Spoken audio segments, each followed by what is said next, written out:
Violation of the poor, violation of the poor, by the poor, by the poor. The case while politicians fought Cold War of words. Later at the party, they greet and toast each other. Blow off their steam by drinking champagne and fine wine. The poor violating the poor, the poor violating the poor. They just can't take no more. And I know for sure. Greetings.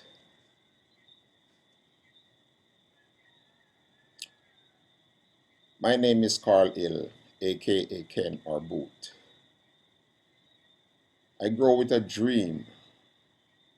My dream was to be like both my grandfathers, who were farmers, owned large parcels of land in Jericho, St. James, and Mr. Samuel Bassett, a businessman, coming from owning a small grocery store and turning it into a retail and wholesale establishment. I learned that the house I was born in was given to my father by his father. I was born in an era when the first two known and famous bad men in Montego Bay was Cool Ken from Mount Salem and Buster Crump from Paradise Crescent.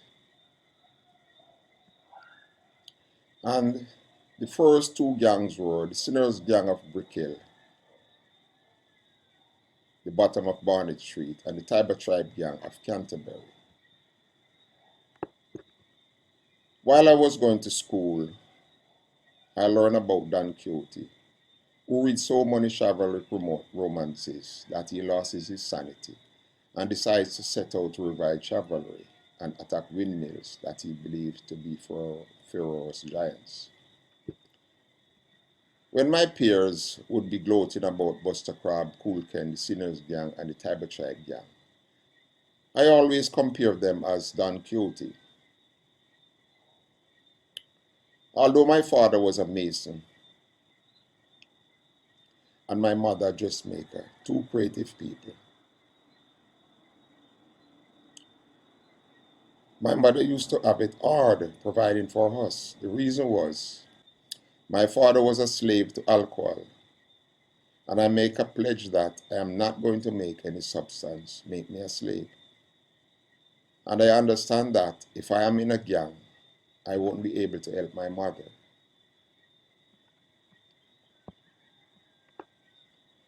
My mother's motto was, I do dog work sheep, so every evenings after school, she used to permit my brother Pepe and I to go dig in the Canterbury garbage dump and select food peel and food remains for our grandfather hogs and pigs, until we resort to go house to house in Canterbury and select the food peels from the people's kitchen.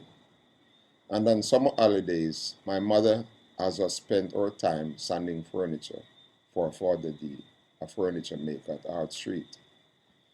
Putting our pennies together, Pepe and I build pigeon and chicken coop, then buy chickens and pigeons.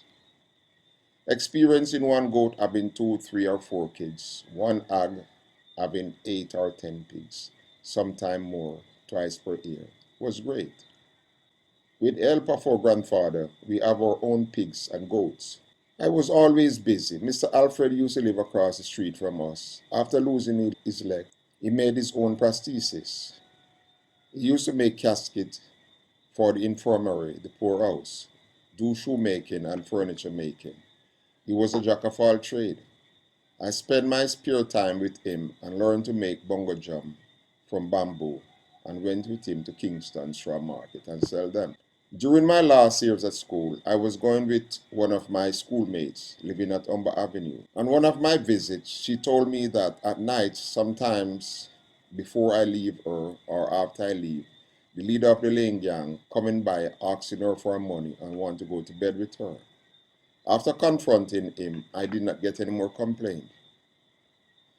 As my brother Pepe and I graduated from school, having enough money saved from our small farming, we went into pants-length business, fabric for pants. Every Mondays, we would be in Kingston buying fabric for pants. Then I move on to buying plastic materials by the roll for window curtain and table cover. On Sundays, I go house to house in Canterbury and sell my plastic materials. Then shortly after, I started my Irish moss drink business. What seems like eternity manifested, a blessing in disguise. We were now in the position of relieving our mother of a lot of her burden. It could only get better. We buy dress materials at wholesale price for our mother and sisters. And our mother makes their dresses. Our sisters now are dressing their peers. Pepe and I buy short material for our brothers, our father, and ourselves. When our mother make her shirts, it was always like foreign made. Guys love our shirts and want shirts like ours. We then start to buy and sell shirt materials and take the guys to our mother. Ken and Pepe supplying the best pants material and shirt materials, and Miss Isis, our mother, making the shirts. Now, this shirt is a product of art. This shirt was made by my mother. This shirt is over 50 years old. Ken, Pepe, and Miss Isis become the talk of the town. Just as our popularity grows, so was our financial status. Then a bad moment disrupts our good moments. My older brother, Buffy, went to jail. Now, this man was the leader for the first gang in Canterbury. At any given moment, men were there for him. Having that control, he got to be great. I believe he just could not figure out his greatness and went to jail for violation of the poor by the poor. My brother Pepe and I executively dressed, neither of us was 18 years old, walked into Lawyer Khan's office in Kingston. When we should be there seeking advice and paying to close the sales of owning a property, to set up a shirt factory, building our family, creating jobs. We were there to pay a lawyer to get our brother out of some unnecessary problem. The hurtfulest experience was, on one of the visits to the lawyer, the money was short, and the lawyer told us that we should go back to country, sell a cow, and come back with the money. No, I know that a cow takes 9 months to have calf. That's 9 months of hard work to care for the mother cow while she was in calf. And it takes another year or two for the calf to be ready for market. That's another year or two of hard work. Leaving the lawyer's office thinking about it was heart grief. In the end, my brother got off the case, but we were a couple £100 short. I learned that sitting on the corner is Don Quixote action, madness. While guys was on the corner going in and out of jail, my brother Pepe and I was out there making money from so many sources. At age 18, I built my first dance hall, the hometown lawn in North Gully. My brother Pepe buy two sunfish sailboats. Charlie and Rankin have them on the Sunset Beach, taking tourists on rides for a price. I fell in love with a girl from Railway Lane and going together. A war was going on with the gang from Railway Lane called the Lane Gang and the Beatniks Gang, based on Barnet Lane, dubbed Moby Tribal War. At times, if it's not out of jealousy, it would be fights between the Lane Gang and the Beatniks Gang, and I had to close my dance hall. Fire was in me. I was hot. I was striving for success. Sometimes in 1966, I built another dance hall, the Stratosphere Lawn in Greenpan, and Pepe buy a beautiful house in Frank and rented it. Once more, because of the war with the Beatniks Gang and the Lane Gang, I had to close my dance hall. At age 21, I reconditioned my dance hall, turned a section into a grocery store. At age 22, after my woman have her second child, or daughter, I fulfilled my pledge of not letting her work as hard as my mother and got her a helper. Sometime in 1970, at age 23, my woman was pregnant with her second son. Around 2 a.m., I was going home in Albion Lane, and a member of the Lane Gang, Tony Johnson, shot me. I lost my leg and my plan to build a 2-4 building in Dead End Green Pond. Living quarters would be upstairs and another grocery store downstairs. Having two grocery stores and debt-free, I would be able to close early and have quality times with my children. After the amputation of my leg, the war with the Beatniks gang and the Lane gang went on a larger scale. Men from North Gully, Canterbury, Greenpond, Brox Road, and parts of Glenavon joined force with the Beatniks gang, fighting the Lane gang. Losing my leg and the war changed my life from my lifelong goal. My grocery store closed and it was difficult to get around town selling my switching materials. Survival is a must. Acknowledge the fact that my brain is the closest organ to the stars. Remembering Mr. Alfred, decide on using my disability as an advantage.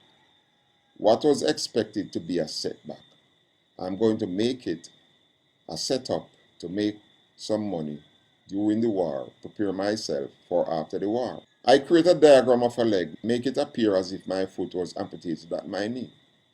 I take the diagram to my shoemaker friend and have him make me a leg from the toughest leather. I use my artificial leg and smuggle weed.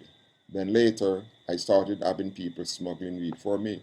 Although I make it possible to provide for my family, when I think on how the war robbed me of my time with my family, I think on revenge. And although I need revenge, the fact is, the men that were looking to me as a leader didn't have any training in firing a gun.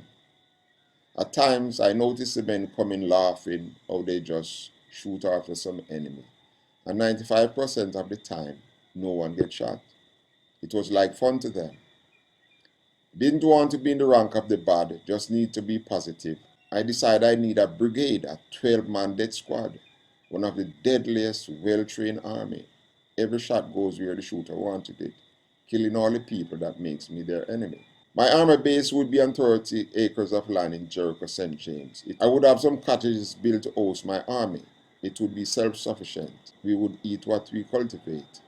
Only the police or the army could enter. An operation like that needs a lot of money. Every time I send out £1,000 of weed, it get lost, and the project didn't get off the ground. Then, thinking about it, how many people I would have to have killed to be satisfied? If I did get through with that kind of money, maybe I would end up like Pablo Escobar. After several failed attempts to end the war, once the late Mr. Michael Mann won election in 1972, Mr. Sesachuk finally got the warring faction to make peace. As the war ended in Jamaica, a massive amount of men from both sides migrate. The ones I encouraged in America to learn a skill, their talk was, when they could be running the streets making money, I'm introduced them to go learn a skill. It's like life after drugs didn't cross their minds. I was always hungry to go back in the legal path. Sometime in the 80s, I went to the Cayman Islands, and a tailor was doing his tailoring at the house that I stayed. It occurred to me that if I learn tailoring, when I go back to New York, I would go to the Delancey Street in Manhattan, buy the best sterling and wool suiting materials, call over my own boys, sell them the material, and make their pants. The tailor was very encouraging. I know that if I did spend another month with him, I would live there as a tailor. When I went back to Jamaica, the atmosphere was right, so I opened my grocery store and opened a new money-making avenue. I buy a Ford Escort station wagon, drive myself to the Denners and Geddes depot in Bow, buy 100 drinks crate. When I pack the crates in the car, all the seats taken, leaving only my driver's seat. 7 days per week, I make another man's garbage my treasure. I drove to the city dump, buy Denners and Geddes empty bottles, and as soon as I filled 300 or more crates of empty bottles, I called the D&G truck to pick them up. Early 1986, I went to Maryland and spent time with my family. And I saw an advertisement on TV for the Belslaw Institute of Small Engine will teach me from home to rebuild small engine. I enrolled and was doing well. Just as I was about to receive the engine that I could learn how to break it down and rebuild it. There was an emergency and I had to rush back to Jamaica. Being strong from the inside while keep on searching for a solution to the gang madness. I subsequently came across a book, How to Hustle and Win. Page 106, Thug versus Soldier, was one of my eye-openers. That passage in the book strengthened my theory that gang leader action is another Don Quixote, and the followers don't have any real goal living for. I later came across a letter from the Chicago jail written by the Ku Klux Klan. The Ku Klux Klan is a group of American white supremacists who believe that all non-Caucasian people are inferior. In the letter, the Ku Klux Klan says niggers is killing each other for nothing, killing what could be future black doctors, lawyers, and businessmen that they won't have to compete with. And how they thank the judges for over-sentencing the niggers. That letter sends my mind back on how when I was in my early teens, I saw and hear my uncle wife next door cursing my mother, telling her how she's going to make sure all her children go to prison. And although in the manner which she was stressing on the words, you hear me, was scary, in my opinion, she did look like a fool carrying on. While my mother was not saying a word, she was just carrying on. Had it not been for the war, I could not determine my brother Pepe and I financial status. The war robbed us of our real life. All the war did was rob mothers of their dream for their sons, rob Jamaica of who could be teachers, doctors, lawyers, businessmen, create a brain drain and poverty in Jamaica. I then received a copy of Willie Lynch. Willie Lynch was a British slave owner in the West Indies. He was invited to the colony of Virginia in 1712 to teach slave owners his method of controlling slaves. His method of controlling slaves is to implant envy in the slaves' minds, which would control their minds for up to thousands of years. The letter convinced me that young leaders is driven by Willie Lynch syndrome, envy. Possess an unbreakable spirit, I gave up the money making in the legal world and decided using my years of experience, my University of the International Streets, use my knowledge to reach out to the world in writing. I had never seen a movie script. I didn't know anybody that was a writer. I have never written even a poem, but I am going to write a movie script. I create a story that while I, the writer, relieving my anger, killing the people that makes me their enemy, and rob me of my time with my children, will create an avenue for young actors to advance on their greatness and educate young people. My friend Valerie Flynn encouraged me to just sit and write the story as how I talk, and someone will edit it. I went ahead and successfully unwritten a 360-page story titled One Jamaican Posse. Educate myself using books from the library, formatted my screenplay into a 100-page story for a feature film. Synopsis number one. The story One Jamaican Posse is about two best friends and their journey against a violent environment, envy, drugs, and politics in Jamaican culture. While Papi, a drugs posse leader in the US, struggled with his Rastafarian faith and his lifestyle, his posse began to lose respect.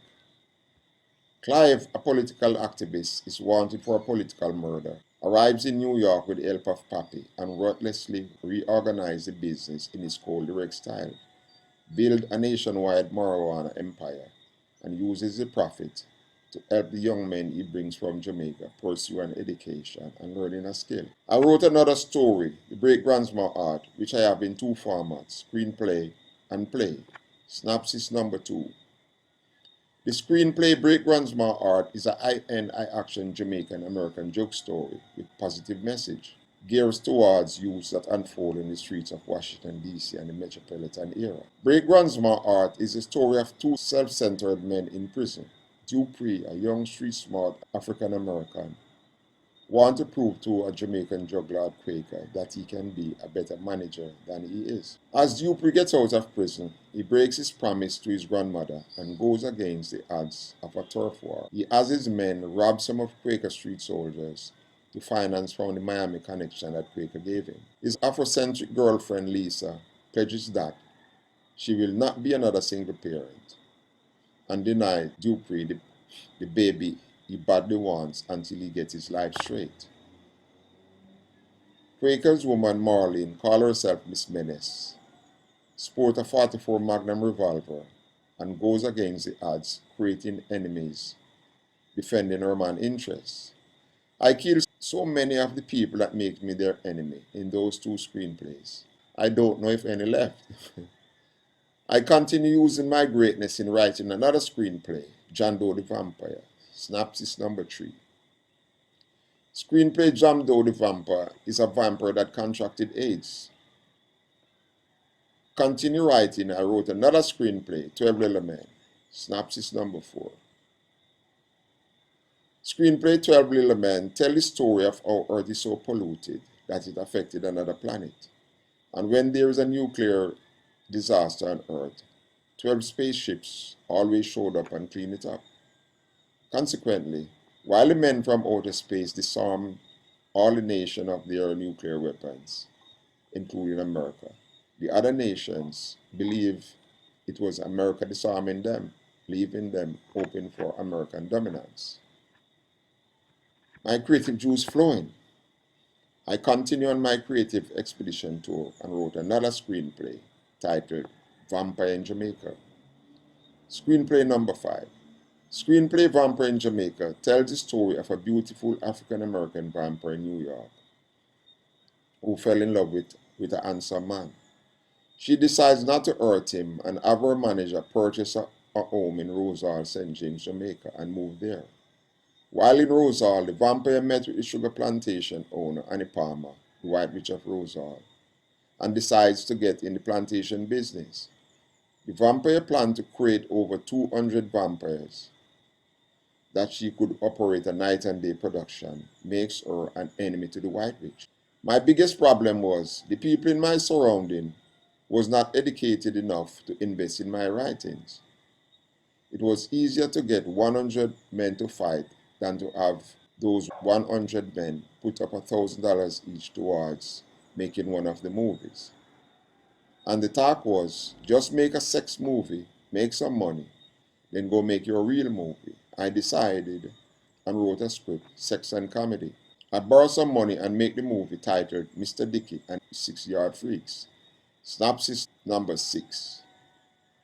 While a couple having sex, a woman in the apartment below lived alone, and hearing the sexual sounds, she found it hard to sleep at nights. She then reported to the office manager. The office manager gets turned on and go get a piece. She then went to see her psychologist. Her psychologist gets turned on and go get a piece. She then went to see her lawyer. She also gets turned on and go get a piece. In the interim, it becomes a bar talk and Mr. Dickey gets to fulfill his fantasy of having it out with 6 women. Bootlegger finally take over the movie, and I went on and make another sex movie titled Mr. Virgin. Didn't have the marketing skill, I did not make back the money I invested in the movies. I went back to my computer and wrote another screenplay titled The Shulamite Girl, synopsis number 7. The Shulamite Girls tell the story of 2 best friends and crack cocaine. Crystal, who called herself the Shulamite Girl, fell in love with a handsome young man. She called her Prince Charming. Her friend Sherry becomes jealous and told Prince Charming that Crystal is a lesbian and went with him. Crystal then makes a pledge to wait forever until her Prince Charming comes back in her life. I always like to accompany my friend to AA meetings and conventions. Sitting at the back, I would look at the thousands of people and ask myself, was I a part of messing up so many people? The thoughts leads me in writing 2 booklets. Storybook number 1, Grandpa Say So, Volume 1, is in dedication to all the kids that are going through psychological problems due to parental addiction to drugs. It will also serve as a guide to kids that don't have such problems, because if not for books of this type, they might otherwise be susceptible to the malicious influence of drugs.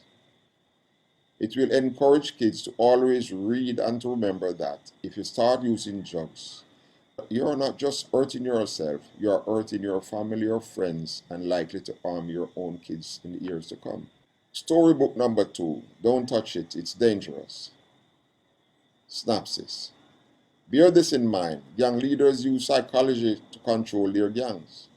As a parent, especially living in high-risk areas, one must use psychological methods to educate children. For example, because young members create hazardous conditions in the course of attempting to escape from the police by throwing their guns in the nearest premises, an effective ritual needs to be taught to our young so that they don't become victim of that type of landmine.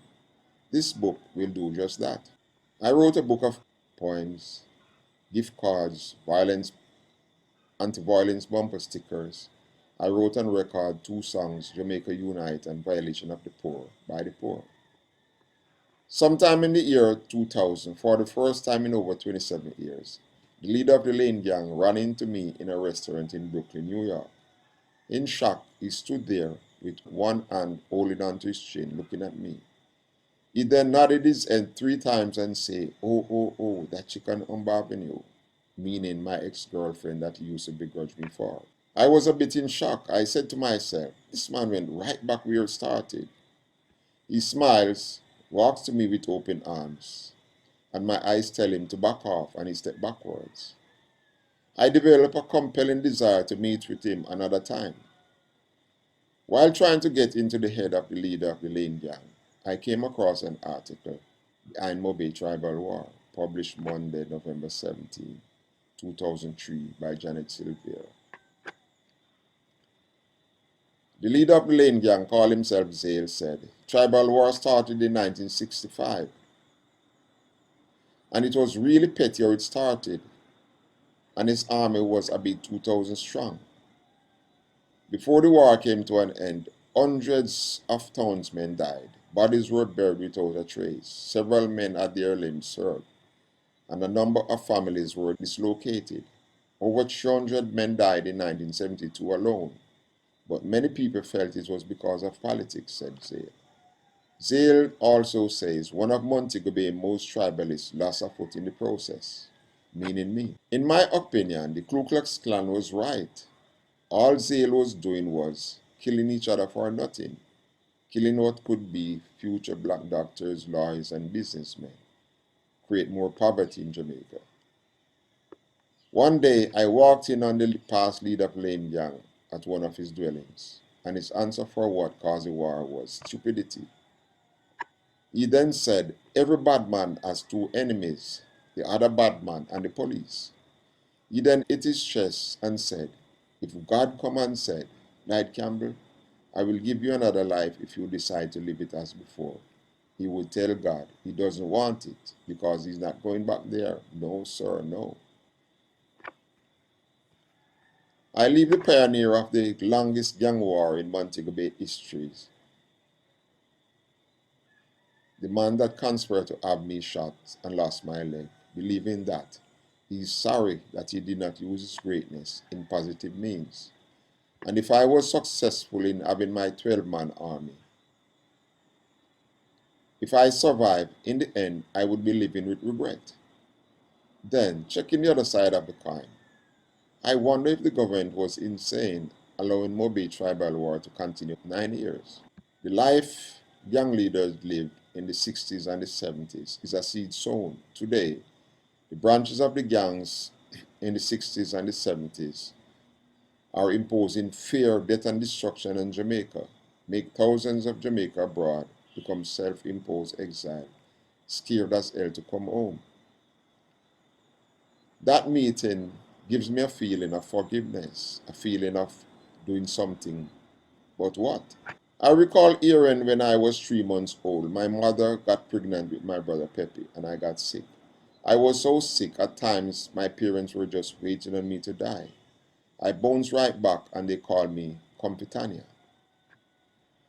After I got shot and lost my leg, around a week before I was discharged from the University Hospital in Kingston, Dr. Barr said to me, Mr. Hill, there were so many times we thought you were gone and you are still here.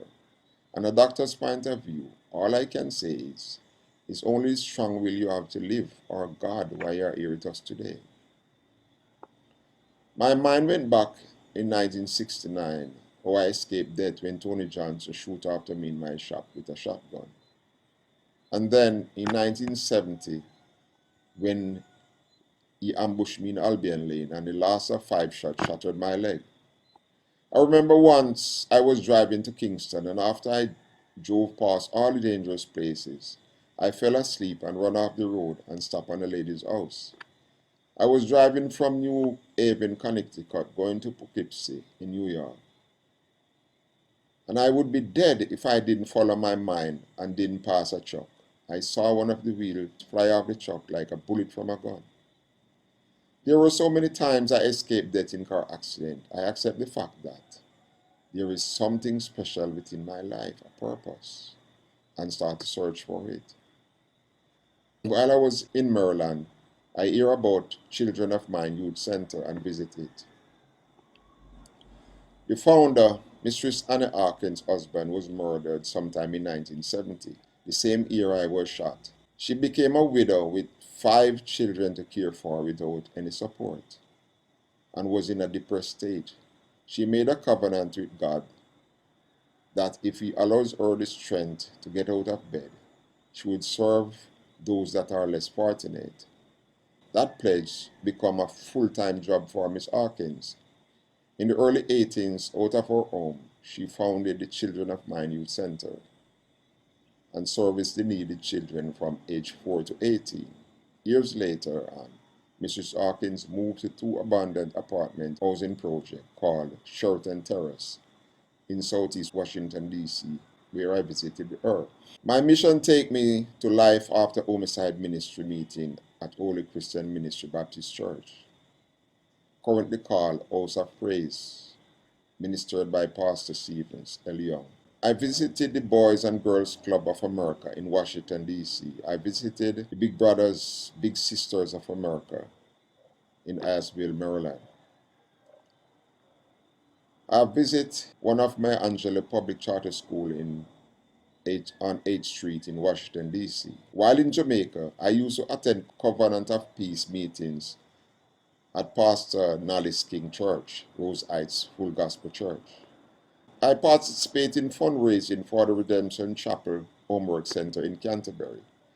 I visit the non-profit organization, the Flanker Resource Center in Flanker, Montego Bay, Jamaica, which was headed by the past founder, program coordinator, the late Marlene Nash. After visiting all those institutions, I realized that the root cause of problematic children is lack of engagement. That's what my mother terms as idle dog worship. And what all those institutions did was providing engagement in children's life. My mother is like a template in my head. At age 71, I am still engaged. I sit on my butt and do a tiling patchwork, give the walkway into my yard a new look. It also allowed me to do community service at Strive DC. My purpose now is to use the rest of my life and instill my mother motto for a generation to come.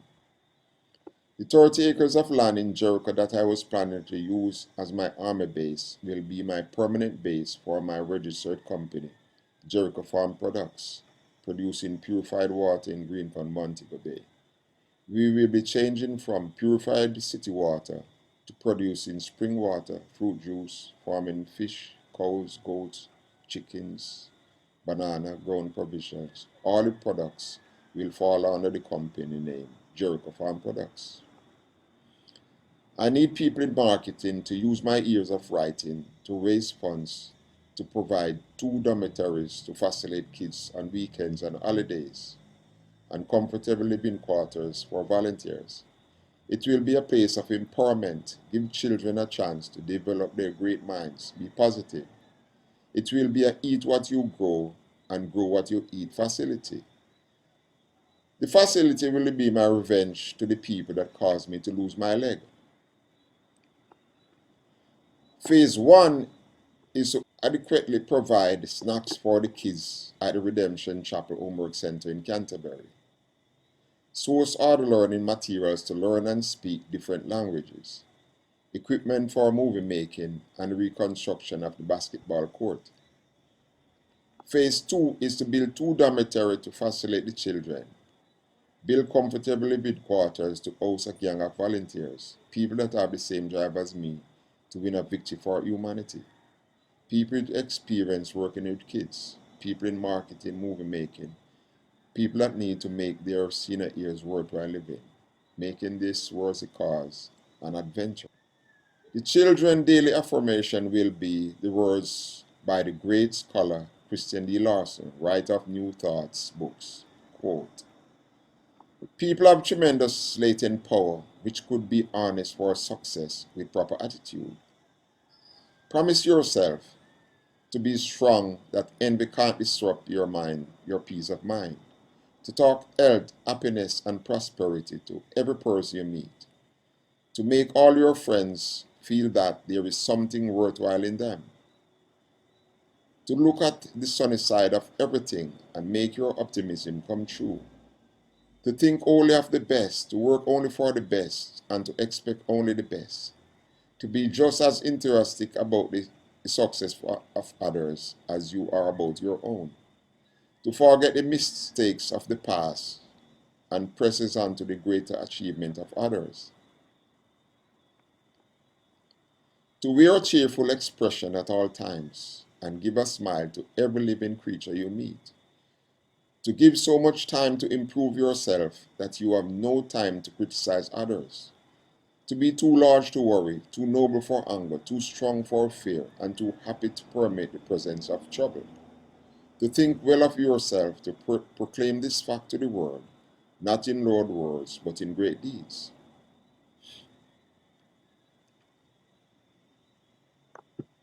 As for myself, my life was all about survival, my family, and people in need. I have never owned a new car. Driving a Range Rover on the Jericho Road would be great. I give my sincere gratitude to the people that stood up for me after I was shot and lost my leg. I give my regards to Valerie Naplin for helping me identify my calling, having confidence in myself, believing in myself to write my first screenplay. I am thankful to all the people that play a role in my life while writing.